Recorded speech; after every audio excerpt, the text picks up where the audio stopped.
Good afternoon, dear Design Futures community. We are filled with excitement and gratitude to be closing our program with this panel of St. Louis leaders. I'm Teresa Hyuna Huang, the Program Director of Design Futures. For those that are on the live stream and tuning in for the first time, this is the 8th Annual Design Futures Forum. Design Futures is a leadership development initiative designed to support the current and future leaders of community engaged design to address systemic racism in the built environment. So through anti-racist curriculum, we've supported emerging designers alongside longstanding design practitioners with university professors to understand how to work intentionally to dismantle the structural oppression built into our communities and defend and celebrate communities of color, especially Black communities. Design Futures is typically a 5-day in-person convening, but we have spent the last 4 days in community together in a virtual space. Through spaces of personal reflection on power and privilege, a shared analysis of systems of oppression, workshops on public health, redesigning frameworks to include humility as a core competency, and many other topics, we have carved out space to critically examine our role and the design field in the larger movement to defend Black lives. So although we're unable to physically walk through the neighborhoods of St. Louis, our local panel is an opportunity to look at St. Louis designers and community leaders to share their visions for our field in this moment and in this lifelong movement. It's a chance for us to learn from a place that has actively been redefining a region through a lens of racial justice. I have the honor of introducing Stephanie Whedon-Smith, our moderator and guide for this conversation. Stephanie is the Assistant Director for Community Engagement at the Gephardt Institute for Civic and Community Engagement. She is involved in the development and sustaining of community partnerships throughout the university, and she leads the strategy and vision to enhance the university's effectiveness and reputation based on community engagement models that are responsive, sensitive, sustainable, and responsible. Stephanie has been with the Washington University since August 2016 and began her relationship with the Gephardt Institute as an active community partner on several projects starting in 2012. Stephanie is a St. Louis native and grew up in Ferguson and now lives in Tower Grove East. She loves to get to know her neighbors by sharing a meal at various South Grand restaurants. It's my honor to introduce Stephanie. Thank you so much, Teresa, for the very kind introduction, but the honor is truly mine. I'm especially moved today as a woman of color to be among these creative, powerful, wise women of color who have taken design from the sketchbook out into the St. Louis community to make these systemic, seismic changes to make an equitable community for all of us.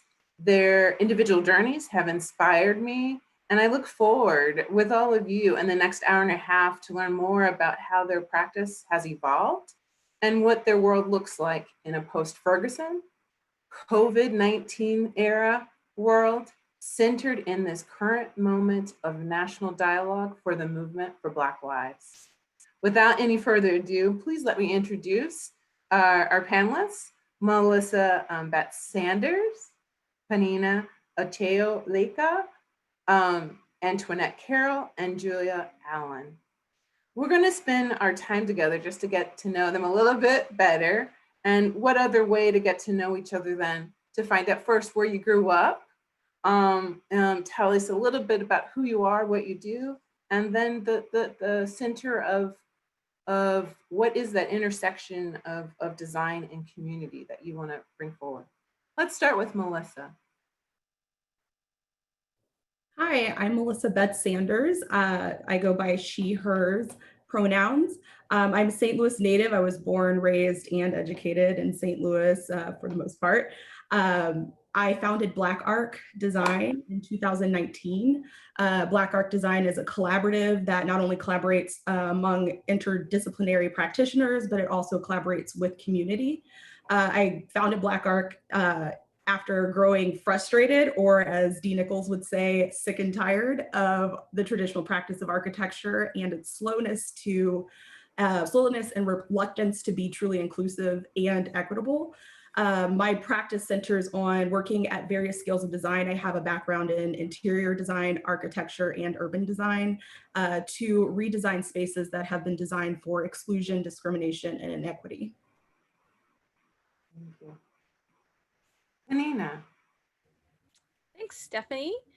My name is Penina Achayo-Laker, and I am an assistant professor of communication design at Washington University in St. Louis. I was born and raised in Kampala, Uganda, about 7,500 miles from here, east of Africa. And I came to the US to pursue higher education, kind of stumbled on the field of graphic design, communication design, while in college. It wasn't my intention to pursue this field or this track of learning, but now that I've had a lot of time to reflect back on that experience, it really did sort of boil down to the mentorship and guidance of someone who's now really become a friend and colleague in a lot of ways, Anne Berry. When I was at Goshen College in Indiana, she sort of she'd always tell me she saw something in me that I guess in her eyes as a teacher encouraged her to encourage me on to pursue graphic design. I was sort of wanting to be an architect since I was 12 years old. And that's like the one thing I wanted to make sure I studied, but coming to the US. But she really saw my desire to do creative work, to create messages and that had meaning beyond products for commercial purposes. I really wanted to interrogate hard questions. And at that time, she just really took me in her wing, and I went on to pursue my graduate education at Kent State, which is also her alma mater. And now my research and practice really is centered on really these interesting intersections where communication design and sort of social impact meet and collide and wrestle with each other. I am interested in really investigating those methodologies that we apply when we're looking at community-based social impact work. So interrogating those methodologies, but then also back in Uganda, I facilitate and run workshops with young people that exposes them to the field of design, because it's one that is really young, just really taking off in Uganda. And I really want to be a part of that conversation in helping to mold them and also give them the space where they can define that for themselves and not just be a regurgitation of sort of like Western and Eurocentric education in that context. So that have been a really long answer, Stephanie. I apologize, but sweet. Perfect. Thank you. And we'd love to hear from Antoinette. Hi everyone, my name is Antoinette Carroll. My preferred pronouns are she, her, hers, and I am also a St. Louis native. Born, raised, educated. Come on, Melissa, let's go. I actually, interestingly enough, most people don't know this. I went to preschool in Kinloch, which is one of the first Black communities here. I also went to Normandy majority of my life, except my 10th grade year where I went to Riverview. And so I grew up in various parts of St. Louis, and therefore when people talk about, just St. Louis, I'm like, what about all these different municipalities and how we need to kind of navigate that? But we can dive deeper into that later. I am the founder, president, and CEO of Creative Reaction Lab. I also am the founding board chair of a foundation my family started in the honor of my late brother, called the Oscar Johnson III Youth Hope Foundation. And I also am the co-founder and co-director of an organization called And Design. So in other words, I don't sleep. And I honestly don't know how I keep going, but for me, a lot of my work is centered around my purpose, and it's also centered around this idea of legacy. As an African-American woman, I have to look at the reality that, I don't really know who my ancestors were and who they are, and that actually is something that really bothers me. The fact that I have to guess and not actually know.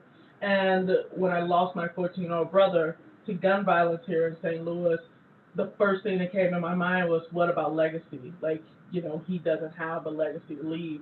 And so my work is an intersection of design and equity at the core.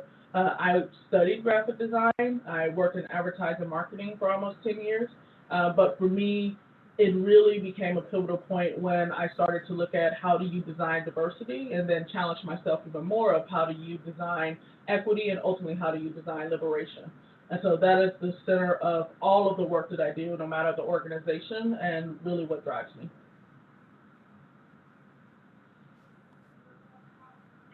Thank you so much. And last but not least, Miss Julia.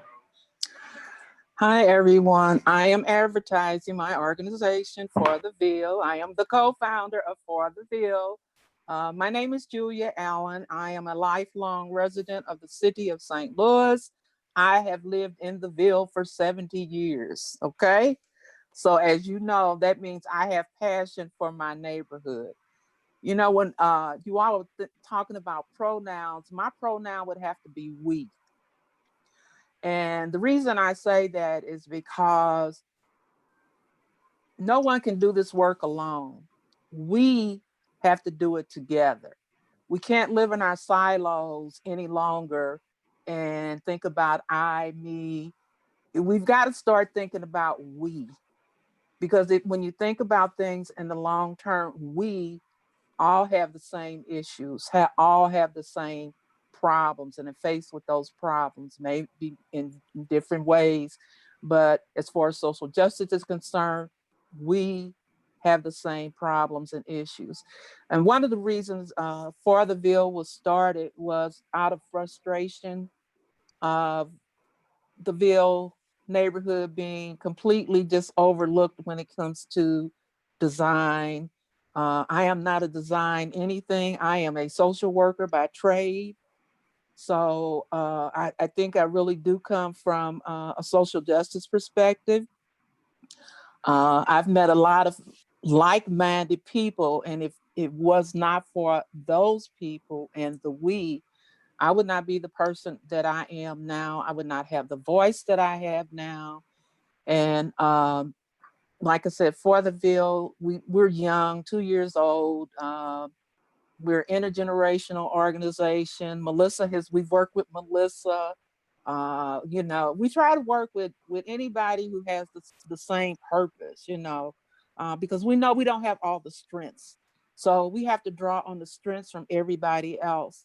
And we're always looking for volunteers. Many of you may not know the history of the Ville. The Ville is one of the most famous historic Black neighborhoods in the nation.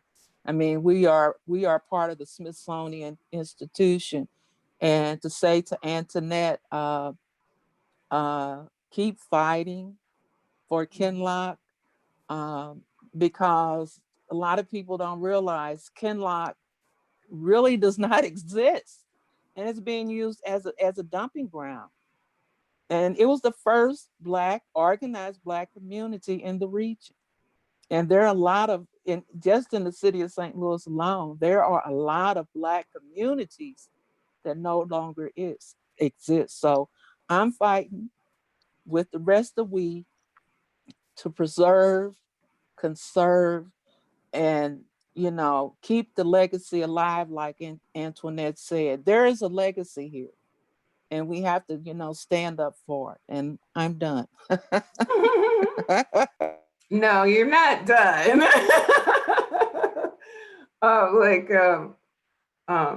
John Lewis that died on Friday evening. We're not done. We got a lot more to go.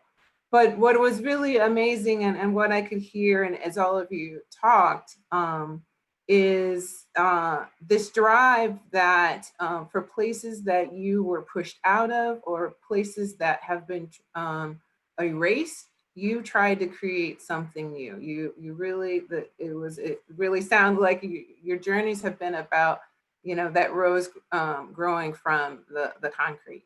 So I'm wondering, for that drive and for what you have all built and continue to build, what were the skills that have really helped you to build to build this practice around equity? And I'll start with Panina this time. Thanks, Stephanie. And it's interesting because that's a really good question, by the way. But if there is any skill that I can think of that has really come in handy in this work, has been relationship building. And I think for me, not being native to St. Louis and now sort of creating my home here, at least for this season, I had to sort of start to think about how intentional I wanted to be with this work. That yes, I had a role that I was going to play in the classroom coming here to work as an educator, but I was also genuinely interested in understanding the narrative of this city through the lens of its residents.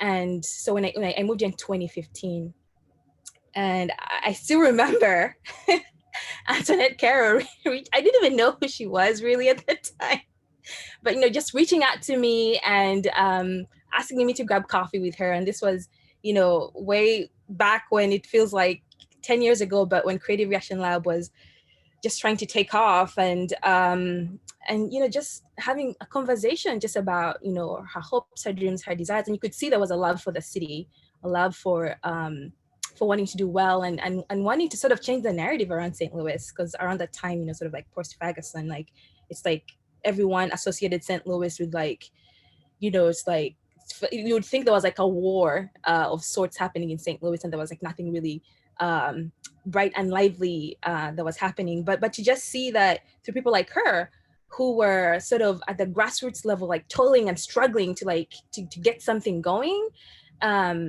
really mattered to me. And for me, just allowing myself the space and the time to okay with not having this, to be okay with not having solutions, or to have the eagerness to create and develop products and ideas that to a lot of these issues, but to actually listen and to think about what my posturing was. That in that time, it wasn't about me being so eager to share what I thought would be the solution to the issues, but to think about how I can align myself with people who are doing the work. So whether it's like serving, so I had the honor to serve on the board for Creative Reaction Lab. And then I went and sought training. So through the Regional Arts Commission, where I met people like Miss Julia in 2016, participated in the community arts training program for the Regional Arts Commission, which is this really interesting, innovative program that is sort of art-centered. So they bring artists, people who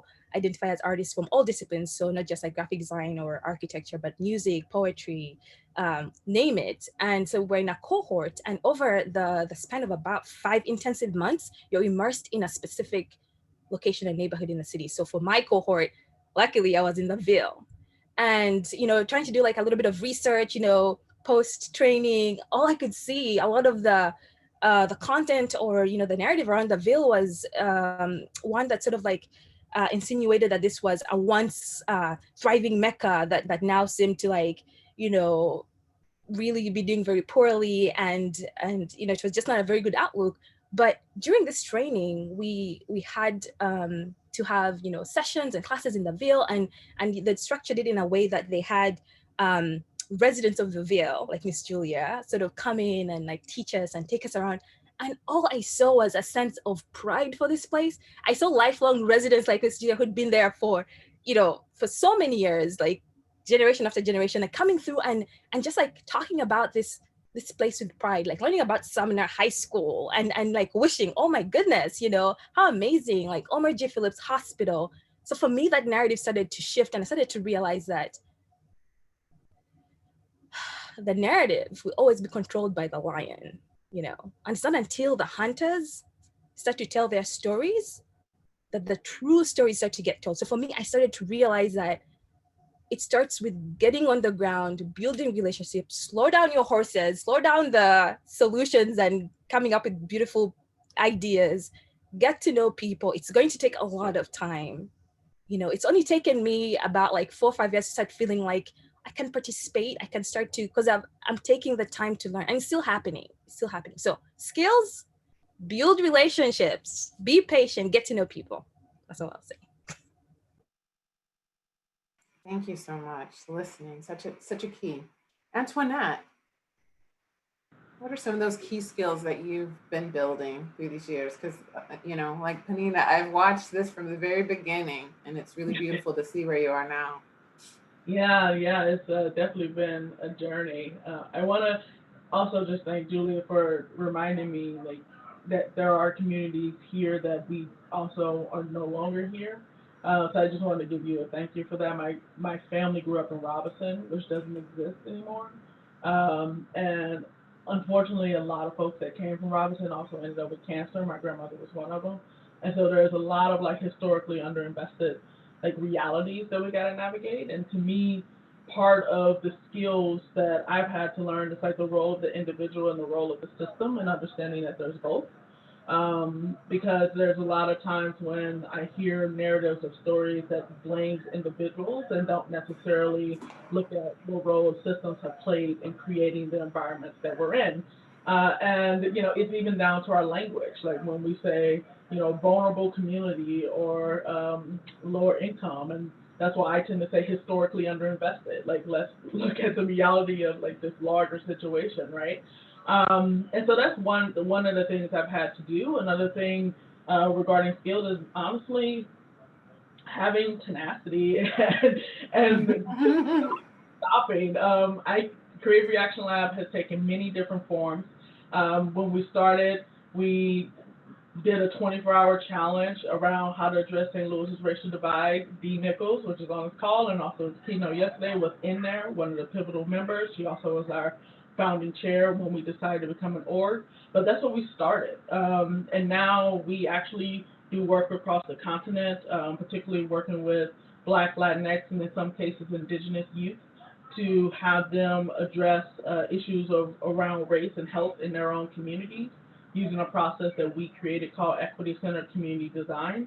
And part of it is like I've received a lot of no's. I've received a lot of closed doors. I've received, unfortunately, a lot of comparisons to individuals as well, in which to me it seems like they're trying to get us to compete opposed to collaborate and co-create. And so continuing to have that drive and really have a greater understanding of what's your purpose. And I don't think we sit and really reflect a lot on why do I do what I do? Like what drives me? I know you can see me, you may wonder why are there obituaries on my wall? Well, because in my family, especially on my grandmother's side, I haven't had Black men make it past the age of 55. And so these obituaries on the wall is of my grandfather that raised me, his son, and my brother. They are the reason why I do what I do. And really having that centering of self and that purpose is really key as well. And the last thing I also say is, and I call this a skill, being okay with saying you don't know, and also having taking time to put a mirror up to yourself and ask, when have I created harm, and then try to actually address that. We love to go into other communities and go and try to fix things and help things. And, it's like the yo-yo effect of it all and the savior complexity and the colonization mindsets that have been embedded in us.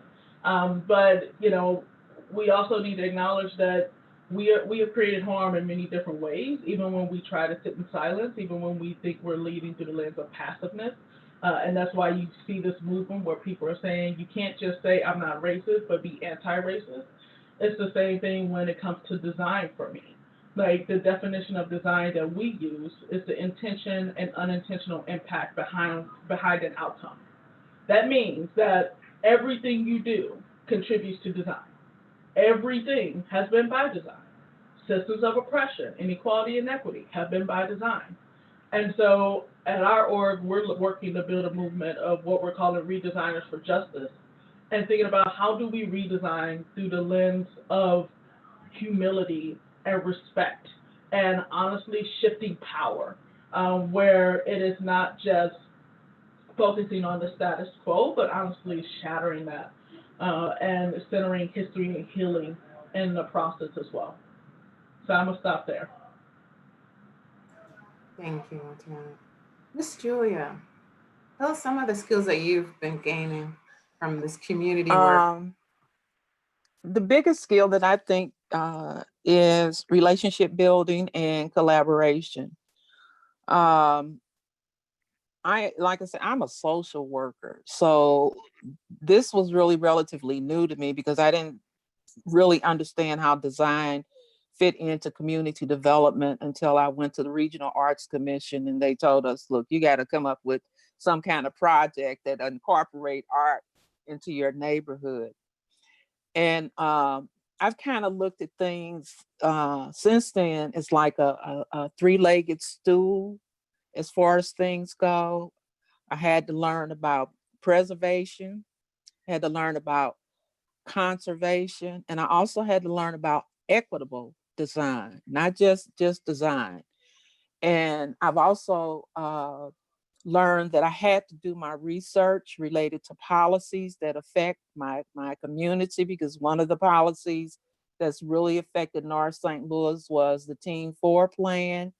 Even though that plan was never adopted, that plan is being implemented as we speak. That plan called for preservation, conservation, and depletion.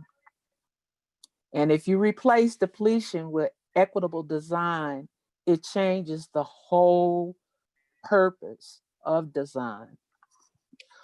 For me, it kind of started in 1986 when I met Jack Saunders and Odessa Saunders, and they formed an organization called the Historic Bill Preservation Commission.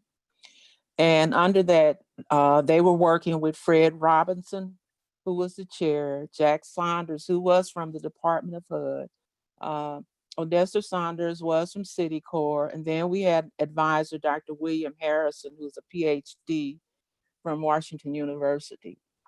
And they drafted an ordinance to help with the preservation of the Ville. And this ordinance was presented by our alderman at the time, Daisy McFarland, to the board of aldermen, and it involved, redevelopment in the Ville. And the board actually passed this bill, but nothing was ever done with it. I mean, the Historic Ville Commission worked tirelessly to put together a sustainable design plan with other organizations. They worked with community planner Lou Berra. They had development consultants, Terry Lieberman for the Martin Luther King Business Association, and a representative from Mayor Vince Shamel's office. But over time, nothing really, like I said, nothing really happened. And then when the funding ran out, the Ville was just left high and dry. But had it not been for my relationships or getting to know those people who were like-minded people, I probably never would have even gotten involved. And like I said, the most important skill that I've learned is relationship building and collaboration, and the sitting down and listening to the youth. Listening to those youth, yes, definitely. Melissa, what are some of the skills that you've gained? Thank you so much, Julia. Well, all of the things that you ditto. So I won't tap into that. But one of the big skills that I've used has been moving at the speed of trust. That's kind of a phrase that we've kind of used frequently in my work. And really that has come from being from St. Louis and knowing how, especially in recent years, St. Louis has become kind of this overstudied. There's been this huge lens on St. Louis. We're researched, we're used as a case study. And if you ask community members, there's been very little to show for what has happened out of that. And there's been very little conversations with actual community members directly related to some of those issues. And as I was even being educated in design, I remember sitting in spaces and there'd be a professor proclaiming about my neighborhood or proclaiming about a community that I subscribe to, and completely wrong, just completely wrong. And I'm like, so who did you talk to? Who were you a part of? And so I've really been trying to get rid of the idea that one, architects, designers, that we're the expert. And so letting that go, pushing it to the side, and really trying to highlight and leverage my privilege as a designer to amplify the voices of others. I am someone who has a unique background in the fact that I had a sick mother when I grew up, and we lost our home. And so I've had experiences with houselessness and home insecurity, housing insecurity. And so that's a vantage point that I bring into my design. But with that, it's been touched on, like reducing harm and managing harm. So there's a two-way sort of transaction that goes with that, because my harm often is reflected in a community or a space that I might work with. I have to make sure that that trauma is not affecting me, but I'm also not inflicting my own wounds on a situation. And so a lot of it has been me making sure that I am taking stock of where I am, what am I bringing, what am I leaving behind in the community, what am I leaving behind once I step away, which is something huge about when people are doing research and community-based work. Like, what are you leaving behind, and does that continue and perpetuate harm once you've left and you're no longer a part of it, a part of the conversation? And so it's really been reducing that harm for me and my practice, and also just moving slowly and realizing that I have to, one, be a part of the conversations earlier. A lot of times architects and designers are part of the conversation once it's like down to being a building or down to being a plan. And there's so little that we have actually learned from the community. And there's so much that we can bring as a designer from that perspective at the early parts of the conversation. One of the things that opened my eyes to that was that it was while I was deciding whether or not I was going to open my own practice, I went to an award ceremony, and it's called the Community Builders Network, and they had an awards ceremony.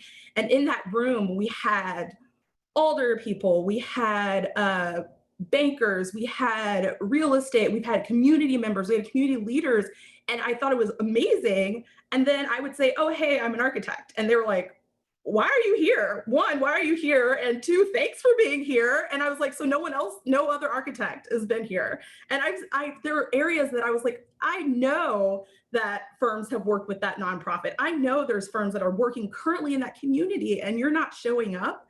So I've been really trying to join the conversation earlier, but also to move at the speed that is necessary to make sure that I'm not inflicting harm. Thank you. Such a deep sentiment about not doing harm. As I again been listening, I think, you know, if there was one more panelist with us, it would be definitely that guest character is definitely St. Louis. St. Louis has weaved in and out of all of our lives, from those that were born and raised here and know all of the ins and outs, and those that it has become their home. I'm wondering, we'll start with Antoinette. You know, how has St. Louis shaped you? Kind of your approach. I would also add in some of this, being a St. Louisan, you know, we have an interesting relationship to race and class, and our relationship. So I'm wondering, to start with you, Antoinette, you know, how has being a St. Louisan, you know, shaped you in your work? Yeah, that's a great question. You know, how to explain it? So, you know, let me speak from where I'm at now. So I, right now, am fortunate enough to be in the quote unquote middle class. That was not my reality no more than 2 years ago, honestly. I grew up in neighborhoods where the goal was to make $19,000 a year. That was the goal. That's what we knew. And so technically, in all purposes, I technically grew up in poverty. But I didn't feel like I grew up in poverty. I knew that I had love. I knew that my grandparents were extremely supportive of me. It's like I've even learned as I've gone further in my life, you know, apparently my grandparents raising me is a form of like what is it called, like familial adoption or fictive kin, like adoption and things of that nature. For me, that was life. That was family. Your grandparents stepped in. They support you. They love you. It's what it is. And I'm a mom of twin sons now, and I tell people all the time I am very grateful that my grandmother helped raise my children. And so, St. Louis has taught me that while people try to define you through the negative, there's always positive greatness through that living expertise. I wouldn't trade my upbringing for anything. I I still remember some years ago. I don't even remember how long ago now, when there was this huge media upstorm, even before the uprising in Ferguson, around students in Normandy and students in Riverview losing their accreditation and having to be bused to different schools, and parents like, well, will they wear clear backpacks? Will we have them go through metal detectors? Will they, and I'm sitting here looking around the room like I'm a product of these schools. And I know a lot of great people that are products of these schools. And even, and one of the things I want to put with that is, how do we also define greatness? How do we also define success and quality and all these other things? And St. Louis has its challenges. Every city has its challenges. And I believe because St. Louis also has not just the racial divide and segregation that we're known for, but also, honestly, the grassroots individuals on the ground that's been challenging these things for decades. St. Louis didn't start doing this work once the uprising of Ferguson happened. That was a continuation, and that legacy, that ancestry, that history is what really feeds me. It's what drives me. And so, yeah, I remember growing up. I'll admit, I grew up saying I hated St. Louis. I'll admit, when I was in high school, I was like, I hate this city. I need to go away to college.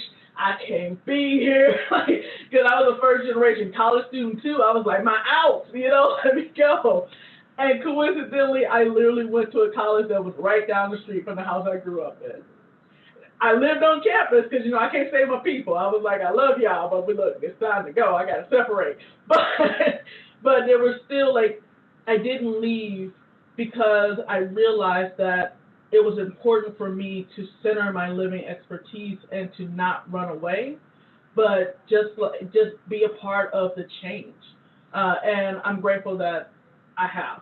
Like I said, we do work outside of St. Louis in addition to work in St. Louis. Sometimes people know more about our outside of St. Louis than in St. Louis, which is a little frustrating.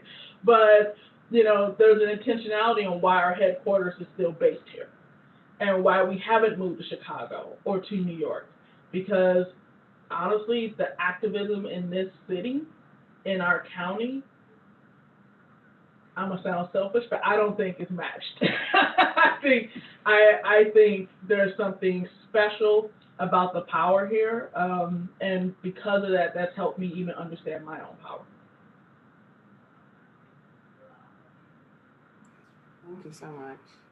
Miss Julia, what has, your relationship to our co-star, St. Louis? I come from a different perspective because I grew up in a segregated neighborhood, period, back in the 50s and 60s. So I grew up in a strong Black neighborhood, a diverse Black neighborhood, where neighbors knew one another, where neighbors worked together, where neighbors encouraged one another. We had Black businesses, we had Black educators, Black doctors, all lived in our neighborhood, and they were our neighbors. We had various levels of social, economic people in our neighborhood. So my perspective, it's a little bit different because I've seen what a strong Black neighborhood looks like because of segregation, but I've also seen what desegregation has done to strong Black neighborhoods. And this includes the Black middle class moving out of the neighborhood, A lot of people don't like to talk about the flight of the Black middle class in St. Louis, but that's a problem too. That's just my opinion. That is a problem. Uh, I know, you talk about white flight, but Black middle class was right there behind them. And if you look at some studies, they say that the Black flight from St. Louis is about almost as equal as the white flight. So I come from the perspective of um, my neighbors telling me there's nothing you can't do, you know.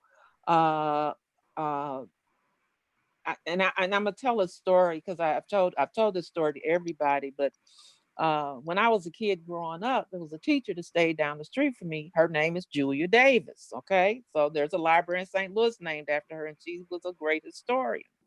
So Miss Davis would always walk down the street, and if I was outside, she would stop to chat. And she would always say, "Well, Julia, where are you now in school? What are you gonna do with your life?" And I'm sitting there thinking, "Oh, lady, I really don't want to talk to you."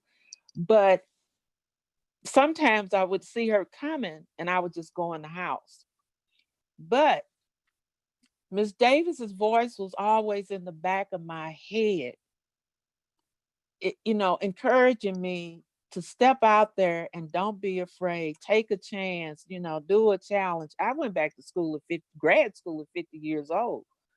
But Miss Davis's voice was all there, was always in the back of my mind, telling me, you can do this work. You have to do this work. And so, I think that was the driving force to keep me in this neighborhood, because when I tell people where I live, people who don't know me, they'll say, "Really? You live in the Ville?" Oh, yes. And I'm very proud of it too. But it it's just seeing my neighborhood kind of disappear in front of my eyes. That's what kind of opened me up, because when we were a viable neighborhood, it was great. It was great. And I think that I would have to say the word was is community building, because we were able to, you know, interact with everybody. You really didn't have a place. You know how society is leveled upper middle and all of that. We had all of that in our neighborhood. We were neighbors. And I think in order to have good design, you have to have those all of that in the neighborhood. You have to have maybe professional people. You have to have white collar people, blue collar people, because me growing up, that's what made my community my community. I mean, and then a lot of times I've heard the term walkable communities. Guess what? The Ville was the first walkable community, and I'm sure other Black segregated communities were the same, because you had everything you needed in that community. You had your grocery stores, you had your doctor's offices, your lawyer's offices. You had just everything. You had Black businesses. And another thing, in our neighborhood, we had a lot of Jewish people who were business owners who provided jobs for kids growing up for after school and stuff. So it was, I guess you could kind of say it was a community collaboration, or it was just a strong community because we were neighbors. We knew one another. And I think that's why my perspective is about we more so than about me, and I just want, encourage everybody. If you have to have a passion for this. It's something like it's burning in your soul. That's the only way I can explain it. And it will burn you out, and you may have to step back. I think I told the group yesterday. I just told them I quit. I turned off my phone. I didn't talk to anybody. I sat in my chair, and then after a while, I felt okay, and I called. There's this young man that I work with called Aaron Williams. Some of you guys might know Aaron, but anyway, he's kind of been my legs, or whatever you want to call it, because I can't be doing all of that running around. And he's kind of my energy, in addition to Jack Saunders and Odester Saunders. They're my energy. And Aaron always says, "You can't quit, you can't quit." And I say, "Yes, I can, yes, I can." And we would go back and forth. But one thing I've learned is that I can't quit, because if I don't do it, who else is going to do it? So, that's kind of my perspective. And I know that St. Louis has its issues. I mean, we're a case study in good policy and bad policy, and I'm sure most African Americans who live in Black communities have those same issues. But you have to keep fighting. But you also have to take care of you. Um, I just want to, just encourage you and do more collaboration. The people that you meet here at these conferences, stay in touch with those people, because you have the power. Collectively, you will have the power to make the changes. And I just want to encourage you and let you know that I am truly encouraged by my experience here, uh, with the design forum, because to tell you the truth, I filled out the application just to be doing something. I had no no clue whatsoever. But that's just my nature. I'm a, what they call it, adult learner. I love to learn. I love to to find out new things and meet people who think like I am. So um, I want to just say thank you to the people at Washington University for allowing me this opportunity, because it's a start. And I just want people to know that you have to keep these relationships going. You never know where you end up or who you'll meet, and just don't be ever discouraged. It's okay, but like I say, when you start feeling discouraged, step away for a while. And if your passion is there, believe me, you'll be back. Thank you so much, Miss Julia, for all of those gems. Melissa, what ways has St. Louis shaped you? Yeah, it really mirrors what Julia and Antoinette have said about uh, being here and realizing that, like, I knew St. Louis intimately in a way that I felt like I needed to bring my skills back to make sure that I was a part of the change that was going to happen. Um, it's interesting because I think sometimes it's not talked about the labor that goes into working in places that you are from, that you identify with, and what that looks like. And so for me, I was the same way, where I was, as soon as I got out of high school, I was like, well, I'm going to get as far away from St. Louis as possible. I am not looking back. And then it was like, I saw the same issues replicated everywhere else. And that's been a quote that, like, my mom has told me before. It's just, if you don't address those issues within yourself, you'll go somewhere and those same things will replicate themselves over and over again. And so I realized that I could go to another region. I could go maybe to the coast and deal with this, or I could actually work on the change in an intimate way with St. Louis. St. Louis kind of has, especially in recent years, St. Louis has had its wounds sort of on display, and everyone has been able to kind of pick that apart and criticize it. But a lot of that systemic barriers and things that are under the surface, those are more covert. And because I've been here so long, I've been able to kind of spot when something is racially motivated or unjust in a way that I don't think, like, it takes years for you to be able to do that. And so really wanting to be a part of that change, but also kind of to Julia's point too, like I grew up in so many different neighborhoods in St. Louis because of the way my housing situation was. But one of the neighborhoods that I grew up in was Hamilton Heights.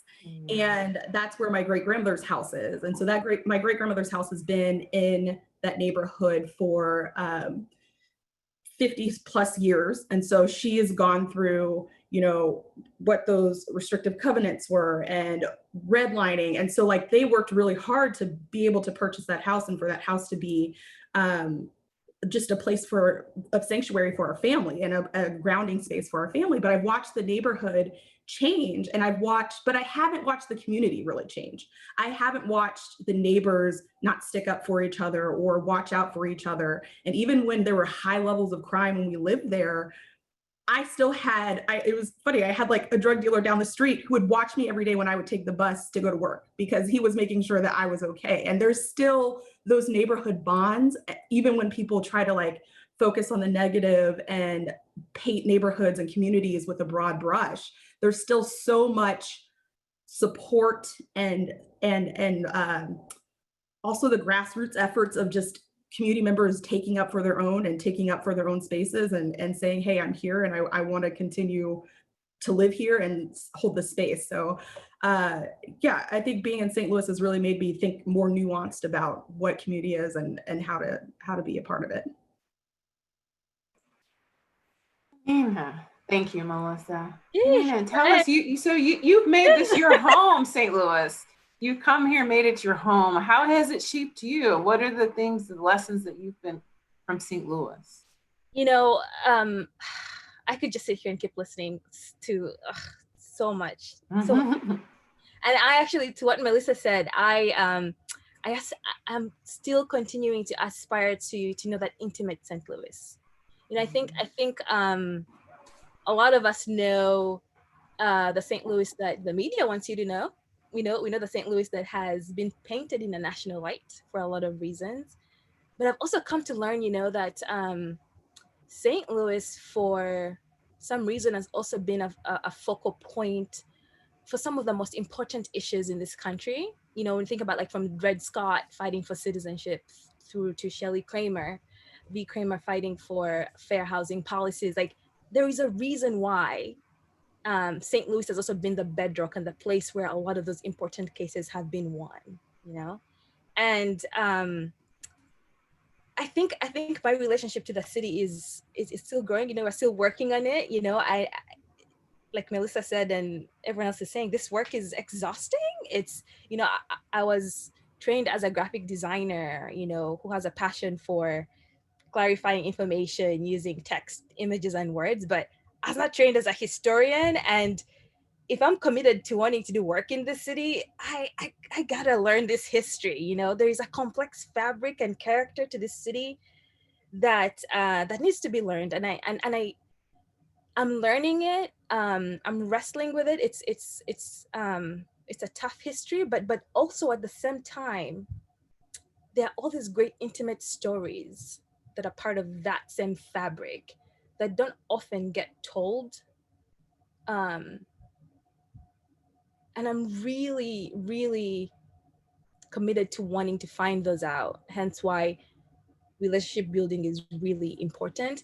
But also I'd like to steal sort of like a takeaway from a former student of mine, Audrey Weston, who at the end of her education with us said that, she is walking away having a much better idea of what it means to live in St. Louis versus go to school in St. Louis. Those are two very different things. You can come to St. Louis and go to Washington University, prestigious school, and you can walk away like not knowing St. Louis at all. Because let me tell you, Washington University and St. Louis are two different communities, right? And so I would like to steal that because she actually helped me reflect upon and think about what does it really mean to live in St. Louis and commit to being in the city and start to feel like you can identify with the city. So for her, for example, it meant that as a student at Washington University, she wasn't just going to stick to, so she was also an athlete, cross country and track. She wasn't just going to stick to running, training just within the confines of Forest Park, but she was going to challenge herself to through running, the thing she loves to do, to like expand her boundaries beyond the university and start to look at neighborhoods. What does it look like to see St. Louis, through the eyes of a runner? So I can see St. Louis through books, through historical context, through maps. I can look at displacement from an area view, but I can also look at what displacement means, just from that sort of like one-on-one view. So that to me just seemed so profound. And I live in the city, and my my neighbors, I feel like every day I learn something new from my neighbors. And there are all these very interesting things you start to like pay attention to, that you hear people say, oh, your life expectancy in St. Louis is defined by your zip code. But when you live in the city, you kind of start to see what that means. And my neighbor recently shared with us how she wanted to get her surround system working or something, and she called Best Buy, and then the phone, they said, okay, so where where are you located? And she's like, she gives the zip code and everything. She's like they're like, oh, okay, could you give us your credit card information? Not credit card, like your debit card information. Like, they wanted her financial information on file, just send someone out to come and help her with her surround system, which she had bought from them. It's like, really? So for me, it's a relationship. We're still working on it. We're growing. I love this place. I love the city. I think, to Antoinette's point, there is so much potential in the city. There's so many great conversations happening in the city. There are people who are trailblazing a lot of the conversations around racial equity coming from St. Louis. And again, I think there's a reason why a lot of those historical cases were won in St. Louis. So I believe a lot of the conversations we're having on a national level, I think St. Louis is at the forefront of really leading that narrative. And hey, I want to be a part of that. So that's all I'll say. So beautiful. So I see that the time is going out. So I have one last kind of question I'd like to ask before I'll be looking to chat to get the voices of our participants, some of the questions you may be holding on to. I'd like to open it up to you after this last question. But my last question, and any of you can kind of jump in for this, is, the narrative, many of you have alluded to it, is, St. Louis, we know all the stories, is dangerous and all those things. But what is it that folks misunderstand about St. Louis? What is very unique about this city? What are the ways that they could really learn? I feel that it is by, to Antoinette's point, it does not surprise me that Ferguson happened here. I really feel that, we were a part of that change for that. It is by no mistake. But what is the missing piece that people don't understand about St. Louis? And anyone who would like to start? I'll start. Thank you. I feel, this is just my personal opinion. I think that one of the biggest problems in St. Louis is that we keep making the same mistakes over and over again with the same people. Okay? When there's a problem or issues in St. Louis, they always go back to the same people in the same organizations instead of going into the neighborhoods, talking to the people in the neighborhoods. The reason we have not progressed, in my opinion, is because they keep making the same mistake. They keep thinking, a lot of I think somebody said we are over researched. We've gone into under the microscope for so long. You've got all this good information. It sits on a shelf. It sits on a shelf. Come on, people. And I mean, we're talking about people getting paid millions of dollars to do this doggone research, even with the Ferguson Commission, which I thought was okay. But show me the results. What have you done? What have you accomplished? Nothing. In my that's just my viewpoint.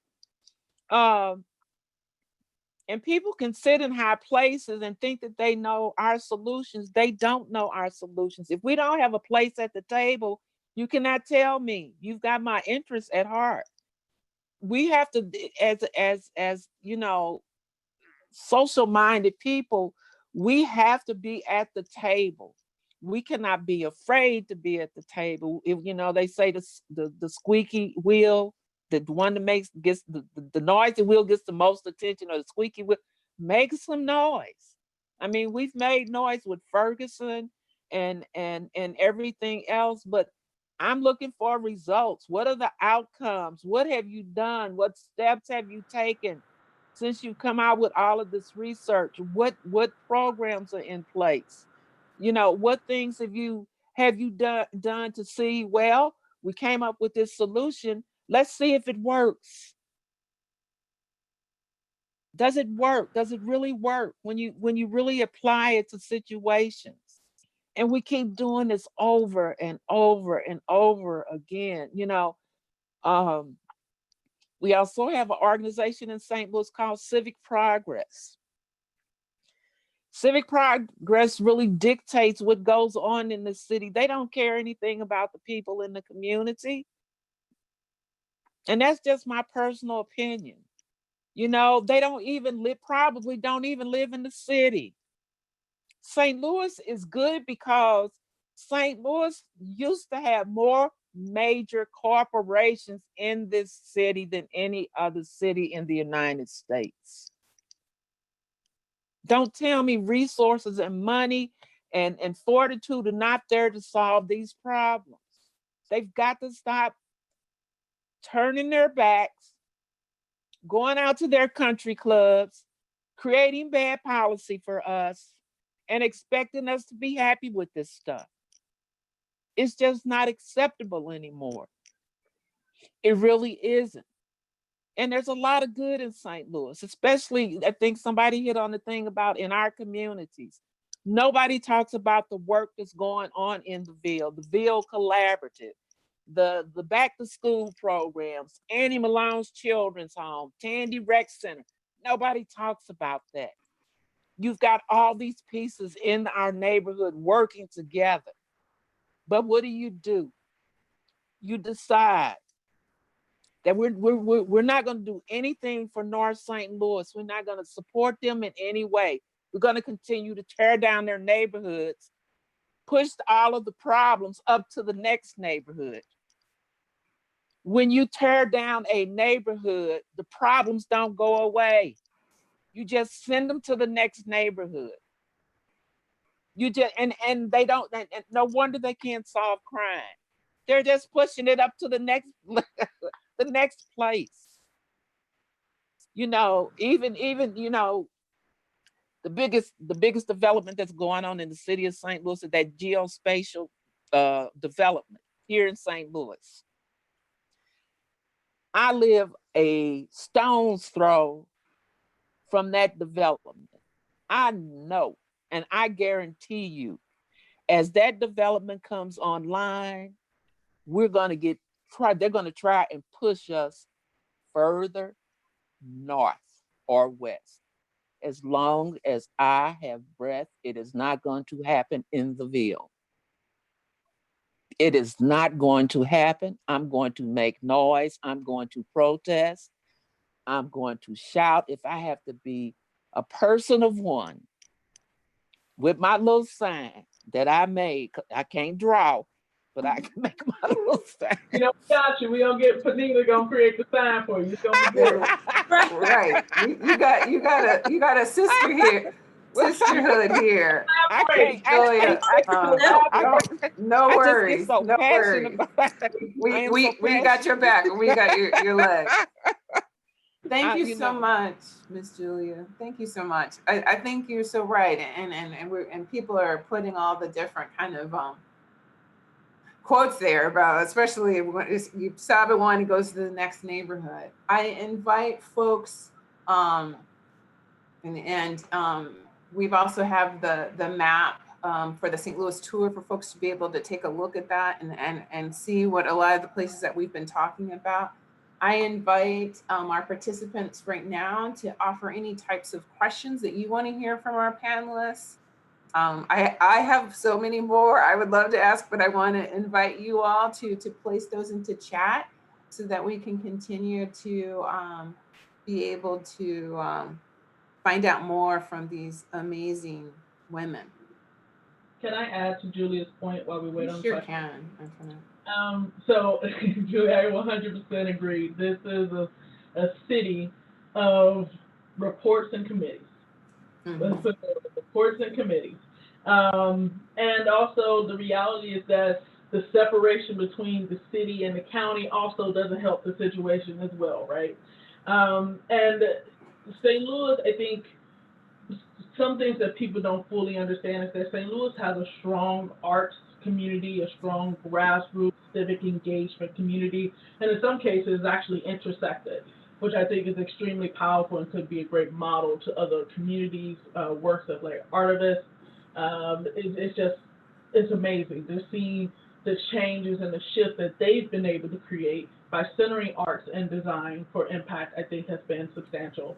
Because a lot of folks, when they think of design, they think of arts, they think of it in a commercial way or as a hobby, and not really center the power and reality that arts define culture, arts showcase our history, arts center all of that. Like when you think about when people study, you know, other cultures throughout our history, usually they're looking at elements of art.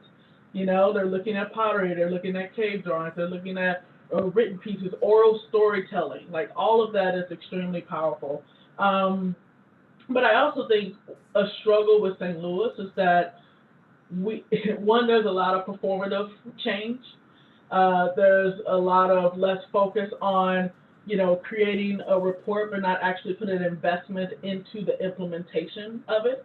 There's also a lot of less center paying people in more traditional forms of leadership that center professional pedigree or academic pedigree and not center the living expertise that is really important for this work. And, you know, at Creative Reaction Lab, we actually pay all of the young people we work with. It's a horrible nonprofit model.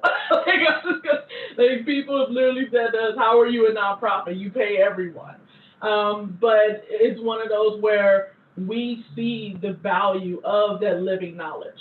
And so you should be paid just like we're paid, you know, and too many times in all of our industries, we prefer to pay for letters behind a name than pay for the years of experience.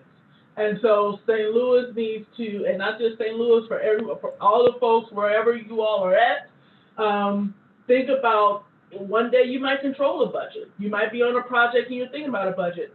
At Creative Reaction Lab, we create a line that's literally called the Living Expert Stipend. That's literally what it's called, the Living Expert Stipend, to pay people for their time and also think about where are we shifting power and how do we not only look to individuals with term limits as decision makers and actually move away from that and individuals that have this longer investment because it's their life, it's their community.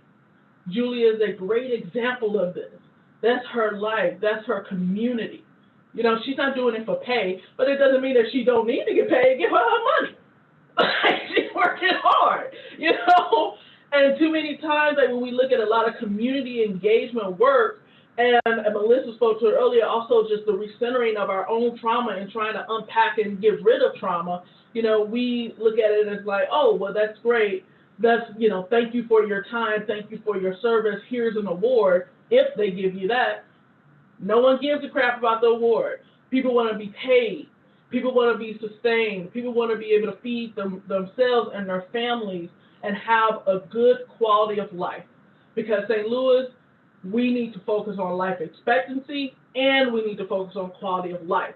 And understand that if we don't have both of those, then we're not doing a good enough job. If I just like 2 cents, it just like dawned on me that it feels like St. Louis is like stuck in the prototyping phase of a design project. And to make it worse, like the people designing are not even the people that are living in St. Louis, right? So it's like people are designing and coming up with ideas, glorified prototypes, and it's just ending there. You know, they go back to redefine the same problem, and it's a new prototype. It's a new garden space. Yep. You know, so it's just like that cycle. And like, imagine what could happen if at the beginning of a lot of these community-based engagement projects, like people like Miss Julia are at the table. She is going to make sure that prototype lives to see the light of day, right? Because it's in her community. And so, Antoinette, yes, to your point, yes, definitely. And pay Julia. And pay Julia. Look, you know, when we talk about the Julia, that's respect, true. Right? Another big quote for today. Yeah, like just when you think about the community engagement spectrum, you have some where they don't center community, invite them at all. Then you have the middle where it's like, oh, well, I'm gonna invite people in for their insight, but yet one don't think about what are the barriers of access, the barriers to power sharing, what is actually stopping me from engaging. I'm not coming to an 8 a.m. meeting, especially when I have a child that I have to send, or I have two kids in my case, that I have to send to school. Also, you may be able to give 2 hours of your time. You're getting paid for that. But Mm-hmm. you're asking me to leave my job or whatever I'm doing. I could honestly be lazy on my couch watching Netflix, but guess what? That's my time. Mm-hmm. Yet I can't seem to get paid for it. And so we need to move that spectrum a little further in community engagement than what we've been doing. I agree. Thank you so much. I'm going to jump into some of these questions. I'm going to start with you, back with you, Panina. This one question I think that it can start with you and others can jump in is, it's nice to be part of a community long term like Julia, but what if you are moving around every couple of years? I know especially folks in that academic world that they are kind of moving around. How do you create change with the time you have in one place? And so I'd love to hear how you would address that. I think one of it is the beauty. It's the beauty of collaboration. It's the beauty of realizing you're not singularly, hopefully not, trying to solve the problem by yourself. That you're going to surround yourself with a diverse team of participants. Which participants should also include people that are lifelong residents in a lot of these communities, right? To Antoinette's point, and we pay them.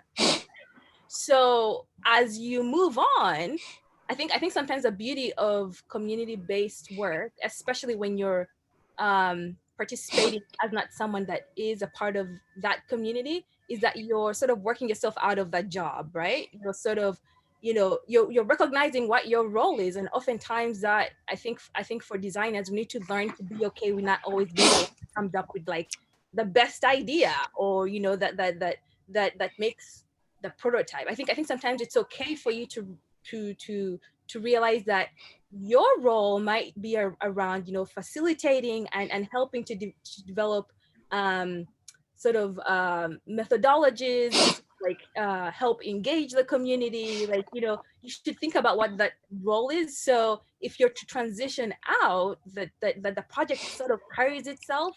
And also I think thinking about funding, I think is also like another one to think about. I think a lot of times, at least in my experience, these projects are sort of like working on a specific grant deadline. It's like a 1 year project or a 2 year project. So how do we start to think about ways of even reimagining what those funding models look like? How do we ensure that there is a stream of funding that whether it's through fundraising that we can sort of tap into to ensure that the project continues on. Yeah, but I think the reality of the fact is at some point you're either going to move or to transition out of it. Just make sure that you're really cognizant of the team you have that you're working with, to make sure there's someone that is going to be in a lot of ways a constant, right? That sustainability. And I think, like, for example, like at Washington University, we don't do things perfectly, but one of the best things that has happened to the Suffolk School of Design and Visual Arts is the installation of the Office for Social Engaged Practice run by Liz Kramer. Because even myself as a faculty member who's interested in this work, coming in to work with communities, because her office has been doing this work for a lot of years, she spent a lot of time making sure that relationships have been established, and like she's a known entity. There's credibility there, right? There's sustainability there, right? So in the event that, let's say, I pick on something and somehow like life happens, it's not going to continue, she's going to have my back. Her office is going to have my back. They're going to like think around how they can reimagine the structures of the project. So yes, have a Liz Kramer and then pay her too.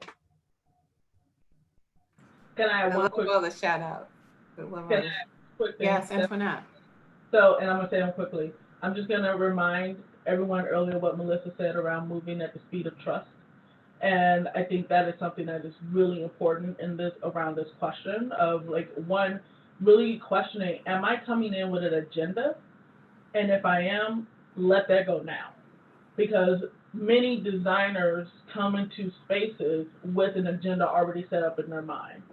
You're not going to build authentic relationships and you're not going to build trust with that agenda. Come in understanding that you are a learner and that you should be honestly listening before speaking. And there's a social group on Facebook where it's around unpacking race and building racial consciousness. And they literally, when you come in, one of the rules that you have to follow is for the first 6 months, you can't say anything. You have to literally just listen and observe, and not observe in like a weird like I'm like studying you way, but observing as in like I am a part of your community and I honestly don't know, and let me like just be here. And then the last thing I would add, a colleague of mine that does community engagement work in Detroit notoriously says Detroit is not a blank canvas. And take away Detroit and put every city, every neighborhood, every environment, and remind yourself this is not a blank canvas. There's community members and institutions already doing work. Show up and see how you can help, opposed to trying to recreate and ignore what is already happening in that community. So that's the last thing I want to add. Thank you so much, Antoinette. I'm so glad to highlight that again from Melissa. And I'm going to turn to Melissa again for this question from our good friend, Dee Nichols, who's out there. How do we do a better job of preserving Black space in St. Louis, especially our cultural spaces? How might we creatively help share the histories and spaces that have been lost? That's been also the thread that continues to come through here is, you know, and I'll say for myself, I am truly heartbroken by those lost communities. When my New York husband moved here, he was like, where is the Black community? Where are those Black communities? And they're lost, you know, they're lost. But that breaks my heart. So Melissa, how would you kind of address that? Well, one thing that I think we need to start off with is we need to start letting Black folks tell their own stories. We need to stop putting it through the educational lens or having a professor write a book about it. We've got to let them tell their own stories. And really quickly, actually, that needs to happen as soon as possible, especially when we're talking about elders in the neighborhood. They're aging, they are becoming less mobile. How do we have to just make a repository of those stories, one, but we also need physical markers. There's so much that has been spatially erased out of St. Louis, and there's no like going to a talk at the History Museum is not going to bring that back. Going to you're not going to experience it like you're going to experience it as a space. And so we really need to start, denoting those spaces and making that accessible so that if you are walking down the street and okay, Chuck Berry lived here, hey, this was founded here, that kind of making a marker, but also it's really letting communities tell their own story. And how do we amplify that as designers? How do we create those platforms? How do we create those markers? How do we create those spaces that really allow them to do that in a way that isn't whitewashed, that isn't put through an educational lens, that isn't put through an outsider lens? It's really their own. And I want to add to what Melissa is saying, because we are working with Melissa to do that. Because there are a lot of historic places in the Ville that no longer exist. Mm-hmm. And so we came up with the idea of historic markers, because our basis is basically historic tourism. Mm-hmm.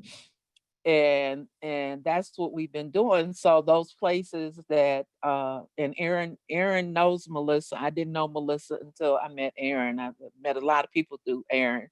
But anyway, it just shows you how old people can collaborate with young people and come up with innovative ideas. But anyway, so that's a project that we're working on. We also came up. We had a virtual bicycle tour. This is stuff that people are thinking outside the box to in addition to giving them physical tours. But with COVID, you can't do the tour, so you've got to come up with other innovative ways to have people, they can do things on their own and things like that. So and it's so funny because all of these things go back to my training at the Regional Arts Commission. Who would have ever thought, art could be used as a way to get your message across in a preservation conservation way, because we have posts, we have billboards in our we have 2 billboards, but we created a an art contest to include everybody in the neighborhood. Show us your design for what you think the historicville means to people. And we paid them. The winning artists we did pay, and we worked with children at Sumner High School from the art department. So it just was a way. When I always, when I say we, it includes people like Melissa. It includes the art class at Sumner High School. It includes people in St. Louis in the art community who are looking for opportunity to display their work. And might not be in a traditional way, but it's an opportunity for them to display it. And at the same time, it's making a statement about culture and history. And I just think that, thinking outside of the box is great. Well, also to Julia's point, being intergenerational has been the key for both of us. Julia has already started such beautiful work in the Ville and capturing her story and the stories of other people who are from her generation and have lived in the neighborhood throughout the years. And so I was able to not only learn on that, but I was also able to bring in, okay, so I know where we can tap into the technology. I want to amplify you. How do we get some more grants? That's where being intergenerational has been like the key. And then even to that point, in uncovering her legacy, I found pieces about my own legacy. I found out that, my father graduated from high school there. I have ancestors that I have like family members that have streets named after them now in the Ville. And I didn't know any of that until I sat down with Julia and with For the Ville and got to talk to them about their stories and realized that story was actually my story. This panel is making me think of things that I hadn't even thought of, like connections. So as you were both sort of going back and forth and sharing, it dawned on me that there is really something magical and beautiful about the idea of memorializing. And as you're talking about, like, historical markers and preserving history, I come from a culture where it's extremely like oral tradition is like key, right? So being Ugandan and being African, we have so many, norms and customs and tradition. I mean, we celebrate just about everything. And we don't talk about like, oh, celebrating, let's have a party. It's like days. Oh, and then you come back like 2 years later. And so specifically, there's this one, for some reason, I thought about this tradition of having like celebrating funeral rites. So like if someone passes away, our like, the ceremonies around funerals are like really long, right? Over days, like you celebrate the person and the life. And if the person died at an old age, I mean, that's like huge party, right? But then you always have to like come back, not more than 10 years. You need to come back and have what they call the last funeral rites of the person, right? So it's this idea of like coming back to that same space, that same site, and celebrating, remembering the person. And it just dawned on me, with all the erasure that, there's like seems to be like marring the city of St. Louis. And, we see a lot of erasure of neighborhoods. And I think people take for granted what memorializing could do for residents, right? So in the fact that even that, okay, somehow for whatever reason, you're going to end up having to move and leave your neighborhood, people don't take time to think about how important it might be that we celebrate those moments, right? So even just the process of taking down, a building, something as simple as that, what would it look like if artists or designers rallied around just that culture of remembrance? Anyway, I think I'm just like reflecting and I'm in my feelings. I just thought of that. So we're gonna do a collaborative project. Anyone that wants to join, let us know. Because honestly, the historical markers, that is one of my dream projects of St. Louis. Especially when I went to other cities and saw them, and it bothered me that we didn't have them. And so I'm with that. And then like a memorial section, like events, like let's make this happen. But the last answer I want to add to these questions is also making sure that we invest in the institutions that are still here. Yes. Because if you look at like the Missouri History Museum, we they get a lot of funding. Membership, no matter, they might tell you they broke, they ain't broke. But then institutions that are led by Black people in particular, or even indigenous people, when we talk about like another form of erasure, right? We're not investing in them. And so we need to make sure we invest and put our money in sustaining, opposed to just focusing only on after it's left. Okay. So I think that is such a fitting place to end, Antoinette, a place of dreaming. I think that that is what, as we go through any of this stuff, for me, it's been that place of dreaming to see that we can live in a world and a community that is so much more than we could ever dream.